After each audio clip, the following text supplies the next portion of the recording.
என்னங்க கோயிலுக்கு போயிட்டு வரலாமா? கோயிலுக்குலாம் வேண்டாம்மா, எனக்கு வேலை இருக்கு. இன்னைக்கு நல்ல நாளுங்க. வீட்லயே சாமி இருக்குல்ல, அதை கும்பிடுமா போதும். சரி பார்த்து போயிட்டு வாப்பா. சரிங்கம்மா. என்ன அவர் அம்மா மட்டும் நீ கோயில் கூட்டிட்டு போயிருக்காரு? ஏங்க எங்க அம்மா அப்பா ஊருக்கு வர சொல்லி கேட்டுட்டே இருக்காங்க.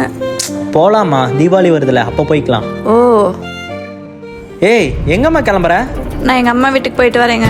என்னடி என்கிட்ட ஒரு வார்த்தை கூட சொல்லாம நீயா முடிவு பண்ற? அவ்வளவு அதிக பிரசங்கித்தனமாடி உனக்கு திமிர் பண்ணிட்டு இருக்க. நிறுத்துங்க. நான் உங்ககிட்ட சொல்லாம ஒரு முடிவு எடுத்தோடனே உங்களுக்கு எவ்வளவு கோவம் வருது. அப்ப நீங்க மட்டும் எல்லாத்துக்கும் உங்க அம்மாவை கேட்டு முடிவு பண்றீங்க. நான் என்னடி பண்ணேன்? தெரியாத மாதிரி நடிக்காதீங்க.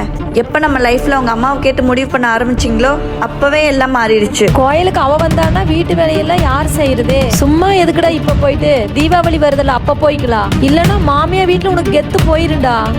சரிம்மா. எப்போ ஒரு வீட்டுல புருஷன் பொண்டாட்டி முடிவெடுக்கிறதுல அம்மா உள்ள வராங்களோ அப்பவே அது குடும்பமா இருக்காதுங்க. பெரிய முடிவுங்க வேணா நீங்க உங்க குடும்பத்தோட சேர்ந்துடுங்க, அதுக்கு நான் ஒன்றும் சொல்ல மாட்டேன். ஆனா சின்ன சின்ன முடிவாச்சும் உங்க பொண்டாட்டிக்காக எடுங்க.